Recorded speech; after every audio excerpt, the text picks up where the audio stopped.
Muy bien. El tema que sigue es la de concentración y dilución de la orina. Ajá, que ya hemos hablado un poco sobre concentrar y diluir la orina, pero pues lo hablamos como que muy general, ¿no? Es más, solamente lo mencionamos, ¿no? Hablamos que el túbulo contorneado distal es el segmento diluyente, ¿no? De la nefrona, pero pues nada más. Ujú. En realidad no hablamos mucho sobre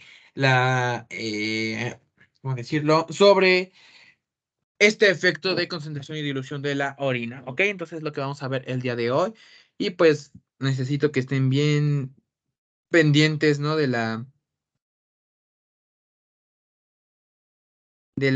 Que sí se acuerden bien, ¿no? De la estructura de la nefrona, ¿no? ¿Ok? Muy bien. Entonces, bueno, pues vamos a empezar. Ajá. Vamos a empezar.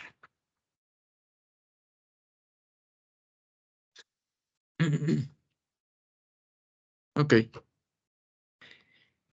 Primero, para que las células de nuestro cuerpo funcionen correctamente, para que nuestro cuerpo funcione adecuadamente, ¿no? Las células de los tejidos deben estar, inmersas y bañadas en líquido extracelular y el líquido extracelular debe de tener, ajá, electrolitos, ¿no? De modo que la concentración de sodio, potasio, cloro, magnesio, todo eso, ajá, debe de ser exactamente la misma siempre en todo momento. Debe de ser constante, ajá. Y pues puede variar, ¿no? Pero debe ser una variación mínima. Ujú. Siempre debe de ser la misma. Debe de ser muy constante, muy, muy, muy, muy constante, ¿no? Siempre mantenerse en el mismo nivel. Ajá. Es importante porque pues variaciones, ¿no?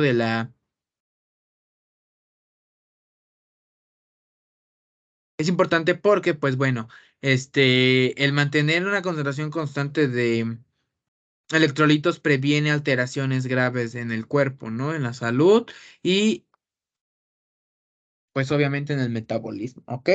La concentración total de los electrolitos, de los solutos y por consecuencia la osmolaridad se regulan con mucha precisión, ¿no?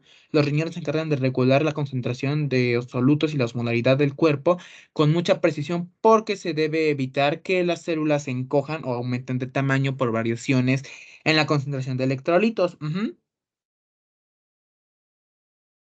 La osmolaridad es determinada por la cantidad de soluto dividida entre el volumen del líquido extracelular. El principal soluto presente en el líquido extracelular es el cloruro de sodio, sobre todo el sodio, ¿ok? Y de hecho, la concentración de cloruro de sodio y la osmolaridad del líquido extracelular son regulados por la cantidad de agua que está presente en el intersticio. Ujú. Ahora, el agua corporal total está controlada por, uno, en primer lugar, por la ingesta de líquidos, ajá. Y esta ingesta de líquidos va a estar regulada por ciertos factores que determinan, por ejemplo, que estimulan o inhiben la sed. Y número dos, el agua corporal total está controlada por la excreción renal de agua. Ajá, y esta excreción renal de agua es controlada por los múltiples factores que influyen en la filtración glomerular y la reabsorción tubular. Ujú. Bueno, y aquí en pantalla podemos ver una imagen esquemática en la parte superior de lo que es el líquido intracelular y abajo en la tablita vemos las concentraciones normales de ciertos iones, ¿no? En el plasma, ujú, en el líquido intersticial y en el líquido intracelular, ¿ok? Ajá. Bueno, entonces en esta tablita es así como se ve.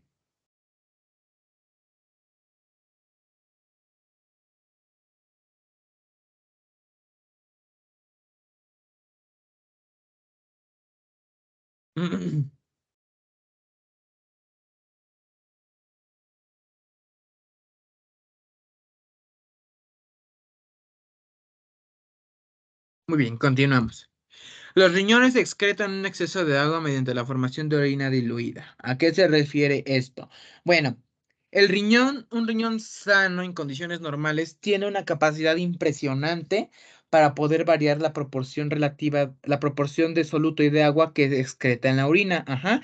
Y va a variar esa cantidad de sodio, bueno, de soluto o de agua, dependiendo de de la situación, ¿no? Por ejemplo, si hay un exceso de agua en el organismo y por lo tanto la osmolaridad está reducida, entonces los riñones pueden excretar una orina, ajá, una orina muy diluida, por ejemplo, de 50 miliosmoles por litro, ajá. Y pues estos 50 miliosmoles por litro solamente es una sexta parte de la osmolaridad del líquido extracelular normal. Ahora, en un caso de deficiencia de agua, por ejemplo, deshidratación, ajá, la osmolaridad del líquido extracelular está muy elevada y en este caso los riñones van a excretar orina muy concentrada, ¿no? O con una concentración que va de entre 1200 y 1400 miliosmoles por litro, ¿ok? Es importante esta capacidad que tienen los riñones de poder excretar un gran volumen de orina diluida o un pequeño volumen de orina concentrada sin que haya algún cambio o alguna alteración importante en la excreción de solutos, ¿no? Ajá. Y esta capacidad de regular la excreción de agua, independiente de la excreción de soluto, es necesaria para la supervivencia del ser humano, bueno, de cualquier ser vivo, ¿no? De cualquier ser vivo que tenga riñones, sobre todo cuando hay un acceso limitado al agua, ¿no?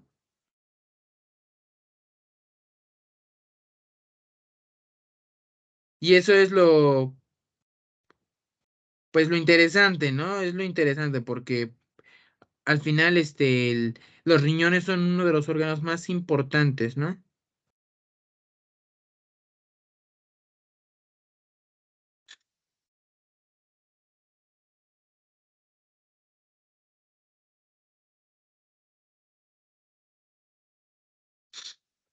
Muy bien. Ahora, la hormona antidiurética. ¿Qué es la hormona antidiurética? Bueno, la hormona antidiurética la vamos a ver, también a más profundidad en endocrino, ajá. Vamos a ver un poquito ahorita, este, vamos a ver un poquito acerca de los.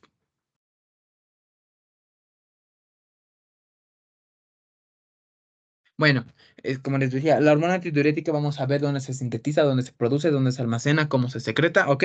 Bueno, la hormona antidiurética forma parte de un mecanismo de retroalimentación, de un sistema de retroalimentación eficiente con el que cuenta el cuerpo para poder regular la osmolaridad y la concentración de sodio en el plasma. Ujú.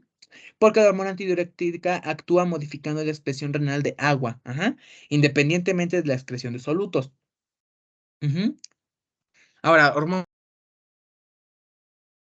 ADH, hormona antidiurética, vasopresina o arginina vasopresina. Son sinónimos, ¿ok? Bueno, cuando la osmolaridad de los líquidos corporales del líquido extracelular aumenta más de lo normal, ajá, lo que pasa es que el lóbulo posterior de la hipófisis va a secretar ADH, ajá. Recordando un poco de sus clases de anatomía y de histología, el lóbulo posterior de de la hipófisis es conocido como neurohipófisis, ajá. Y el lóbulo anterior de la hipófisis es conocido como adenohipófisis. Pero es importante señalar que a pesar de que el lóbulo posterior de la hipófisis o neurohipófisis es el que secreta la ADH, no se produce ahí. Ujú. No se produce ahí la ADH. La ADH solamente se almacena ahí y de ahí se secreta, pero no se produce ahí. La hormona antidiurética junto con la oxitocina son secretadas por el lóbulo posterior de la hipófisis o neurohipófisis, pero son producidas en en el núcleo supraóptico y paraventricular del hipotálamo, la ADH en el supraóptico y la oxitocina en el paraventricular, ¿ok? Y bueno, la ADH va a aumentar la permeabilidad al agua de los túbulos distales y de los conductos colectores, que ya vimos en capítulos anteriores. De hecho, hace la clase antepasada me parece que lo vimos. Ujú. Y bueno, la secreción de ADH va a aumentar la reabsorción de agua y va a tratar y va a reducir el volumen urinario, pero no se va a alterar la excreción renal de solutos, ¿ok? Entonces, si hay un exceso de agua en el organismo y la osmolaridad se reduce, la secreción de hormona antidiurética se va a reducir también, ajá, y va a reducir la permeabilidad al agua del túbulo distal y de los conductos colectores. Y como consecuencia va a haber una mayor secreción de una secreción mayor de orina muy, muy, muy diluida, ¿ok? Muy diluida. Ujú. Ahora, la presencia, si la presencia o la ADH es determinante de que el riñón secrete una orina diluida o muy concentrada, ¿ok?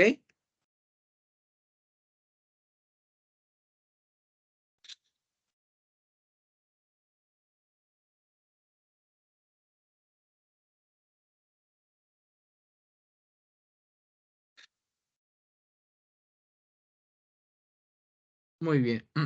Continuamos. Vamos a ver los mecanismos renales para poder excretar una orina diluida. Ujú.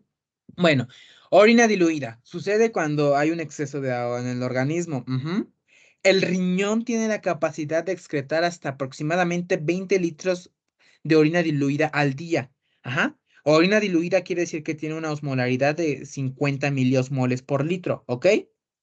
El riñón, realiza esto, puede llevar a cabo esta tarea al reabsorber solutos sin reabsorber agua, ajá, en las porciones vitales de la nefrona. Entonces aquí, por consecuencia, no va a haber una concentración elevada de hormona antidiurética. Aquí en la figura 29.1 que tenemos del lado izquierdo, vamos a poder podamos a poder ver de manera aproximada la respuesta que presenta el riñón de un ser humano tras ingerir un litro de agua. Ajá. Esta línea punteada va a ser el indicativo de la ingesta del litro de agua. Ajá. Entonces, ¿qué vamos a observar aquí? Ujú. En esta gráfica vamos a ver ciertas cosas importantes. Vamos a ver excreción de solutos, flujo de orina y osmolaridad. Y del lado de aquí abajito vamos a ver el tiempo en minutos. Entonces vamos a ver que aquí esta línea negra punteada en vertical nos señala la ingesta, la bebida, ¿no? El beber un litro de agua. Entonces podemos observar en primer lugar que a los 45 minutos después de la ingesta de agua, el volumen urinario va a aumentar 6 veces. Ujú. ¿Qué es lo que vemos aquí? Observen, ajá, de lo normal, 45 minutos y ya se elevó a 6 veces, ¿no? 6 veces lo normal, que aquí sería 1, 2, 3, 4, 5, 6, ajá, entonces 6 veces ya se elevó, ¿ok? Sin embargo, si ustedes revisan ahora la gráfica de aquí abajo, la que está aquí de solutos, ajá, la cantidad total de soluto que se excreta es constante y la orina que se forma es muy diluida y la osmolaridad disminuye desde 600, que está aquí arriba, 400, sí, 500, 600, desde aquí, desde 600, va a disminuir aproximadamente 100 miliosmoles por litro. ¿Ok? La osmolaridad de la orina. Porque mediante estos mecanismos del riñón que ya mencionamos, sobre todo por la influencia y el trabajo de la ADH, ajá. Se puede alterar la osmolaridad de la orina, el flujo de orina, pero vean, bueno, y la excreción de solutos se mantiene estable y la osmolaridad plasmática también. Ajá. Ahora nos pasamos de este lado a la figura 29.2. Cuando el filtrado glomerular, cuando recién se filtró, cuando está recién hechecito, la osmolaridad es de aproximadamente 300 miliosmoles por litro, equivalente a la del plasma. Por eso vemos aquí 300 y 300. Todo bien. Ahora, para poder excretar el exceso de agua, se va a diluir el filtrado a medida que circula a lo largo del túbulo y se van a reabsorber solutos, más solutos que agua. Ujú. Entonces vemos que se reabsorben cloruro de sodio, agua, agua, cloruro de sodio, cloruro de sodio, cloruro de sodio, ¿no? ¿Ok? Pero sin embargo, este efecto de dilución solo tiene lugar, solo se va a llevar a cabo en ciertos segmentos del túbulo. ¿Ok? Bueno, y es lo que vamos a ver justo ahora. Ujú. Muy bien, vemos, el líquido tubular continúa isoosmótico en los túbulos proximales. ¿Qué significa isoosmótico? Que tienen la misma osmolaridad, ¿ok?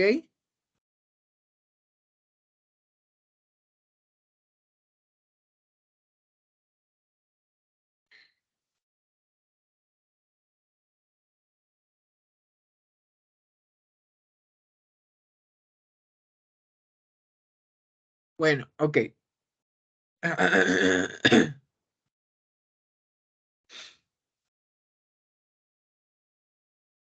Muy bien. Entonces, ¿qué vemos aquí? El líquido tubular continúa, va a ser isosmótico en el túbulo proximal. Ajá.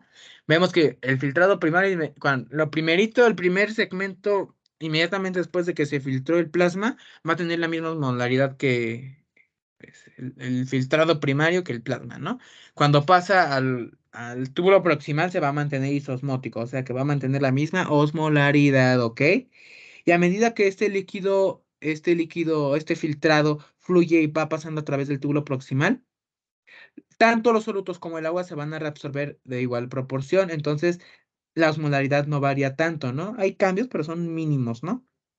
Entonces el líquido que está en el túbulo proximal permanece isosmótico con una osmolaridad aproximada de 300 miliosmoles por litro, ¿correcto? Muy bien. Entonces, y a medida que el líquido va pasando por el túbulo y llega al asa descendente de Henle, ¿qué va a pasar? El agua se va a reabsorber mediante ósmosis, entonces el líquido tubular va a alcanzar un equilibrio con el líquido intersticial de la médula renal, porque el líquido intersticial de la médula renal es hiperosmótico. Ujú. Entonces el líquido tubular va aumentando su concentración a medida que va fluyendo hacia la médula interna. Ajá. Sobre todo en la médula es donde más aumenta su concentración, más que en la corteza, pues. Ahora, el líquido tubular se va a diluir también en el asa ascendente de Henle, porque en la rama ascendente del asa de Henle, sobre todo en el segmento grueso, se van a reabsorber el sodio, el potasio y el cloruro. Ujú. Sin embargo, esta porción es impermeable al agua, incluso en presencia de ADH. Ajá. Por lo tanto, lo que va a pasar aquí es que el líquido tubular va diluyéndose. Ujú. Va a ir diluyéndose a medida que fluye, a medida que pasa por el asa ascendente de Henle hacia la porción hacia el túbulo distal, ¿no? Y pues va a quedar con una osmolaridad, va a disminuir su osmolaridad de 300 a 100 miliosmoles por litro. Ajá. Cuando el líquido entra en la porción inicial del segmento tubular distal, o sea, en el túbulo distal. Entonces, de este modo, aunque haya o no haya presente hormona antidiurética, el líquido que va a abandonar la parte inicial del túbulo distal es hipoosmótico, o sea, tiene una osmolaridad menor a la del plasma. Ajá. Una tercera parte de la osmolaridad del plasma, ¿correcto?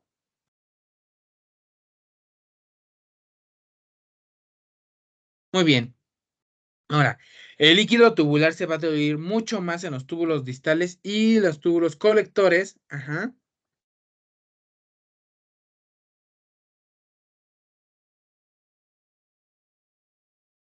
Ujú. Y bueno, ¿por qué el líquido tubular se va a diluir más en el túbulo distal y en el colector si no hay ADH? Porque bueno, como recordemos que este segmento de la nefrona es sensible a la hormona antidiurética, el hecho de que reabsorba o no reabsorba agua va a variar dependiendo de la presencia de dicha hormona, ¿no? Entonces, a medida que que el líquido diluido va de la porción inicial del túbulo distal y pasa a la porción final del túbulo contorneado distal, va a desembocar al conducto colector cortical y al conducto colector medular. Ujú. Y aquí se va a producir una reabsorción adicional de sal, ajá, de cloruro de sodio. En caso de que no esté presente la hormona antidiurética, esta porción va a ser impermeable al agua. Entonces, como se van a estar reabsorbiendo solutos, pero no agua, el líquido tubular se va a diluir mucho más y va a reducir su osmolaridad hasta 50 miliosmoles por litro. Y bueno, y como no se reabsorbe agua, pero soluto sí, va a haber un volumen muy grande de orina diluida. Ujú. Entonces, como resumen, como conclusión, el mecanismo para la formación de orina diluida consiste en una reabsorción continua de solutos, ajá, en el segmento distal del sistema tubular, ujú, pero no se reabsorbe agua. En un riñón sano, el líquido que abandona el asa de Henle, el asa ascendente de Henle y la primera parte del túbulo distal, siempre va a ser diluido. Ajá. En este segmento va a ser siempre diluido o hiposmótico. Ujú. A pesar de que haya o no hormona antidiurética. Ahora, ya en la porción final, en esta parte, si falta la hormona antidiurética, la orina se va a diluir más. Pero si hay hormona antidiurética, va a ser una orina concentrada por la acción, el efecto, la influencia que tiene la hormona antidiurética. Ahora, Los riñones conservan agua excretando una orina concentrada. ¿A qué se refiere esto? Bueno, se refiere a la capacidad del riñón para poder formar una orina concentrada, y esta capacidad es esencial para la supervivencia de animales terrestres, incluidos nosotros, ¿no? De seres vivos terrestres, de mamíferos terrestres. ¿Por qué? El agua se va a perder continuamente, ¿no? O sea, no solo por orina se va a perder agua, también se puede perder en los pulmones por evaporación, cuando expiramos, ¿no? En el aparato digestivo, cuando defecamos, la piel, ujú, por la sudoración y los riñones, pues obviamente por la excreción de orina. Entonces, como tenemos una pérdida de líquido, es necesario ingerir agua, ¿no? Ingerir líquido para tratar de suplir y de cubrir esta pérdida, ¿ok? Sin embargo, como los riñones tienen una capacidad importantísima y asombrosa para formar un volumen concentrado de orina, pero así muy pequeño, entonces esto minimiza la ingesta de líquido necesaria para mantener la homeostasis. Ujú. Y pues podemos ver este mecanismo en acción, sobre todo en casos de deshidratación o cuando escasea el agua, ¿ok? Bueno, cuando hay una deficiencia, una falta de agua en el cuerpo, los riñones van a concentrar la orina porque va a haber una excreción continua de solutos, pero va a haber una reabsorción de agua, ujú, lo que reduce la orina. Estos solutos que menciono que se excretan son productos de desecho. Lo importante es si se reabsorbe, se sigue reabsorbiendo. Ajá. Y bueno, el riñón humano tiene una capacidad impresionante de concentrar la orina a 1200, de 1200 a 1400 miliosmoles por litro, lo cual corresponde 5 veces la osmolaridad plasmática. Sin embargo, eso no es lo más interesante del asunto, sino que hay ciertos animales, ajá, hay ciertos animales, por ejemplo, algunos ratones en el desierto, los cuales pueden concentrar la orina muchísimo más que nosotros los humanos. Ajá. Tienen esa capacidad de concentrar la orina mucho más que nosotros los seres humanos. Y eso es muy interesante. ¿A qué me refiero? Bueno, estos animales del desierto, por ejemplo, el ratón saltador de Australia, es un ratoncito que tiene como patitas de canguro que vive en Australia.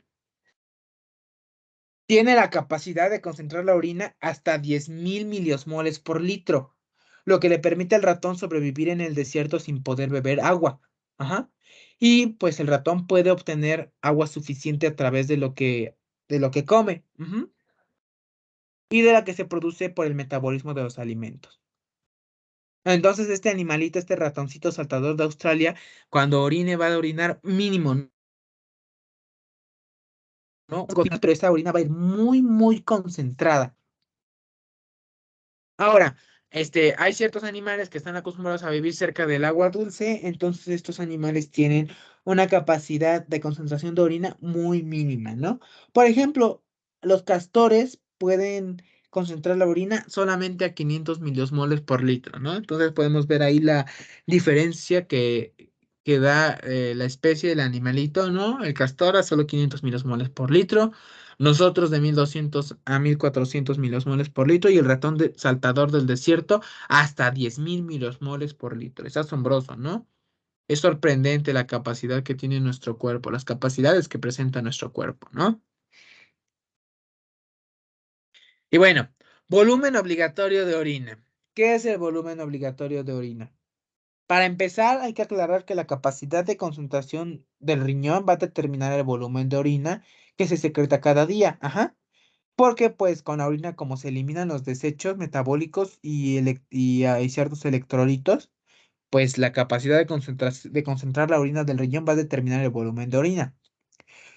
Una persona, un paciente sano de 70 kilogramos debe de ingerir aproximadamente 600 miliosmoles de soluto al día. Ajá.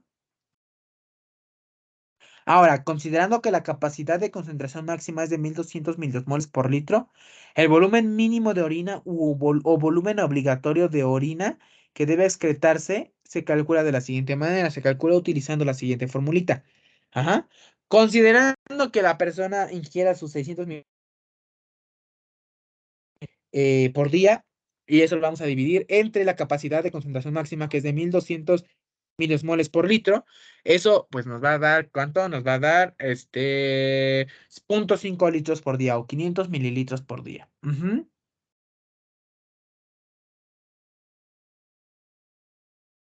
Ahora, en una situación de deshidratación o donde no se tiene acceso al agua, el hecho de, este volumen obligatorio de orina, junto con el sudor, el agua que se pierde en el aparato respiratorio y en el aparato digestivo, va a causar deshidratación.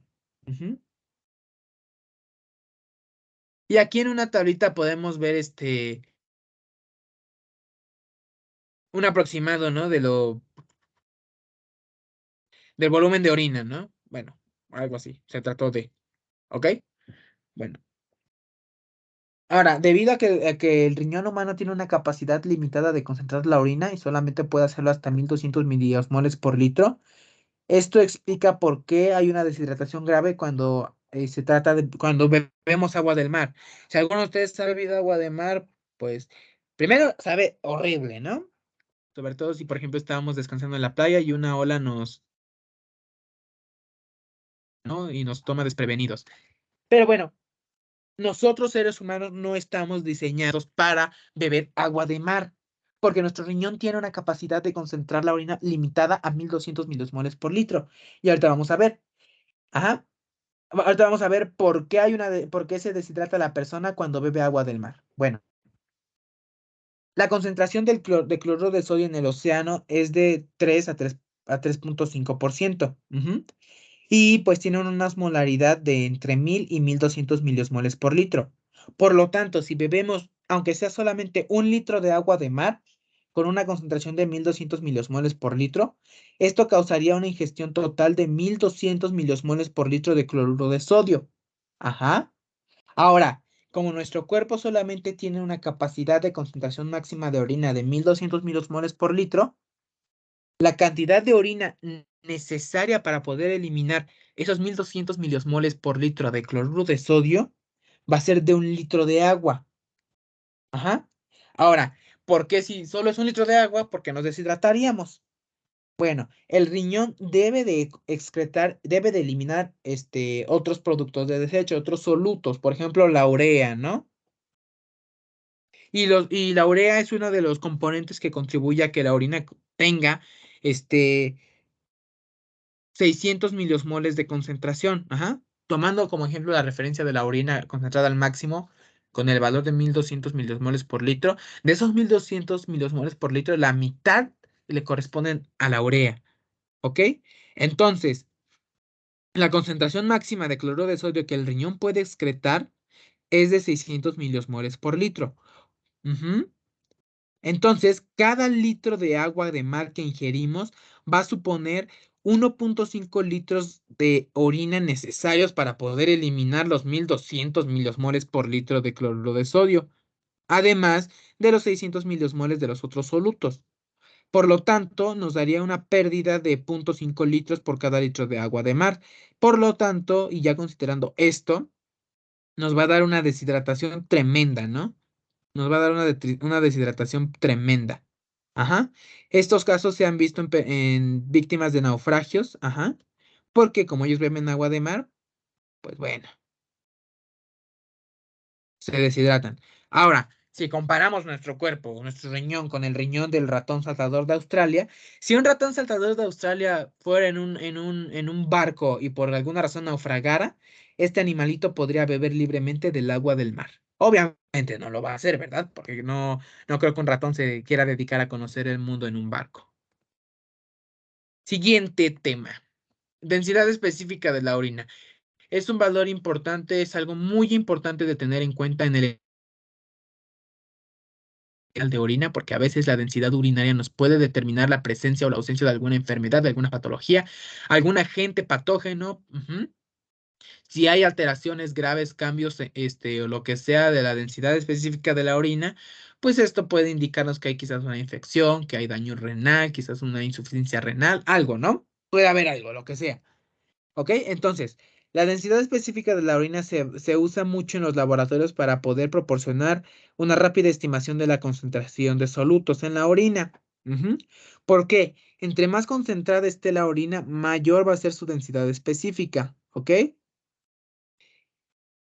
En la mayoría de casos, la densidad específica de la orina va a aumentar proporcionalmente a la vez que aumenta la osmolaridad. Ajá. Sin embargo, la densidad específica de la orina es una medida del peso de solutos en cierto volumen de orina. Entonces, va a estar determinada por el número y por el tamaño de moléculas de soluto.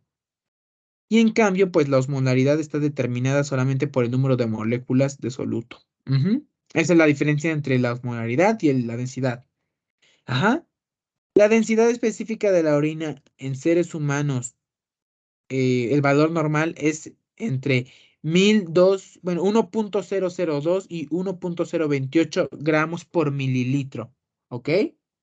Ese es el valor normal en seres humanos, con un aumento de 0.001 por cada 35 a 40 milosmoles por litro de aumento en la osmolaridad de la orina. Ujú. Entonces, pues sí van a presentar un aumento, ¿no? Un aumento, pero va a ser proporcional, ¿no? Que aumenta la concentración de solutos y va a aumentar la osmolaridad, la densidad de la orina. Ahora, esta relación que existe entre la densidad específica y la osmolaridad de la orina se va a ver alterada, sobre todo cuando hay cantidades importantes de moléculas grandes en la orina, por ejemplo, la glucosa, algún medio de radiocontraste o antibióticos. En estos casos, las medidas de densidad específica de la orina pueden sugerir, quizás una orina altamente concentrada, pero sería un falso positivo. Ujú.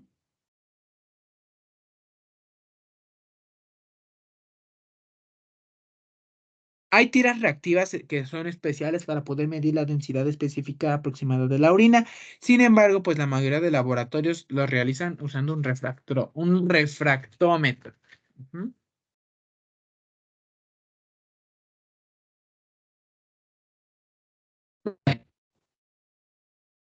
La excreción de una orina concentrada requiere de concentraciones altas de hormona antidiurética y una médula renal hiperosmótica. O sea, que tenga mucha osmolaridad, esté muy osmolar. Bueno. Para poder formar una orina concentrada se requiere de dos requisitos básicos. El primero, que haya una concentración elevada de hormona antidiurética, porque esto va a aumentar la permeabilidad de los túbulos distales y de los conductos colectores al agua, lo que va a permitir que estos segmentos puedan reabsorber el agua con avidez. Y en segundo lugar, una elevada osmolaridad del líquido del intersticio medular renal, porque este va a proporcionar un gradiente osmótico necesario para reabsorber agua en presencia de concentraciones altas de hormona antidiurética. El intersticio medular renal que rodea a los conductos colectores es hiperosmótico normalmente, de modo que cuando las concentraciones de hormona antidiurética son muy altas, el agua se mueve a través de la membrana tubular debido a un proceso de ósmosis y va a pasar al intersticio renal, de donde pasa a la sangre a través de los vasos rectos. De modo que la capacidad de concentrar la orina en sí está limitada por la concentración de hormona antidiurética y pues el grado de hiperosmolaridad de la médula renal.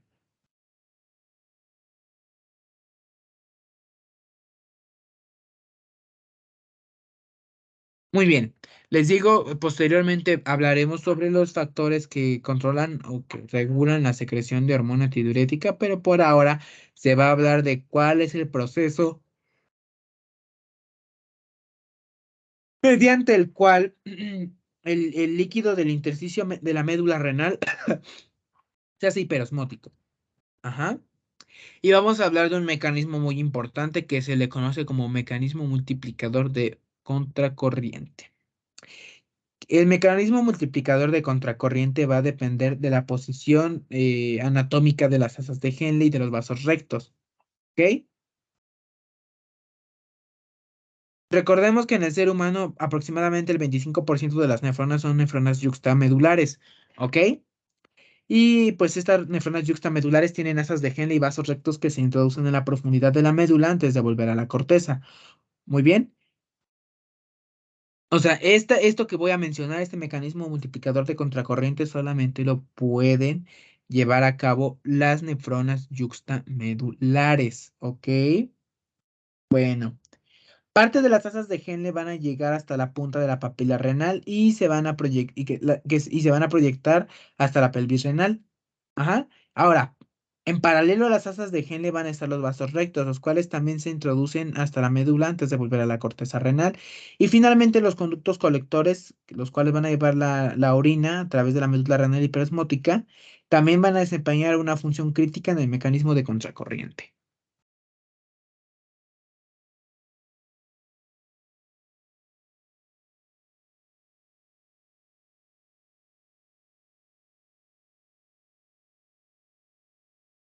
Ok, bueno, el mecanismo multiplicador de contracorriente da lugar a un intersticio medular renal hiperosmótico. ¿A qué se refiere esto? Bueno, la osmolaridad del líquido intersticial presente en casi todas las partes del cuerpo es de 300 miliosmoles por litro, lo cual es similar a la osmolaridad plasmática. Ujú. Ahora, la osmolaridad del líquido intersticial de la médula renal es más grande, es muchísimo mayor y puede aumentar de 1200 a 1400 miliosmoles por litro, sobre todo en la punta de la pelvis renal. Ajá. Esto, bueno, esto se traduce a que el intersticio de la médula renal ha acumulado muchos más solutos que agua, lo cual, eh, una vez que se consiguió esa concentración alta de solutos en la médula, se va a mantener mediante una entrada y salida equilibrada de soluto y de agua. ¿Ok? Los principales, los más importantes factores que van a contribuir al aumento de la concentración de solutos en la médula renal son, en primer lugar, el transporte activo de iones sodio y el cotransporte de iones potasio, cloruro y algunos otros fuera de la porción gruesa de la rama ascendente de la asa de Henle hacia el intersticio medular. En segundo lugar, el transporte activo de iones desde los conductos colectores hacia el intersticio medular. Tercer lugar, la difusión facilitada de urea desde el conducto colector de la médula interna hasta el intersticio medular. Y en cuarto lugar, la difusión de pequeñas cantidades de agua desde el túbulo medular hacia el intersticio medular, lo cual pues va a ser muy mínimo a comparación de la reabsorción de solutos, ¿ok?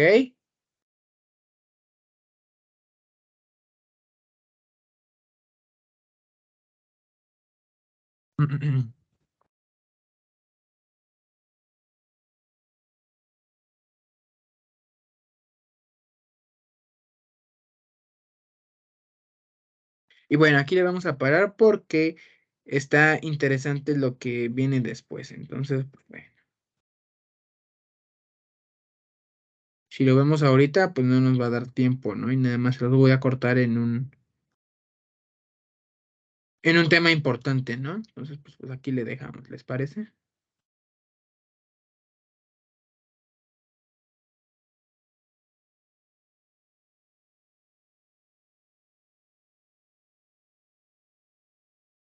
Muy bien, vamos a detener la grabación. Espero verlos la siguiente clase.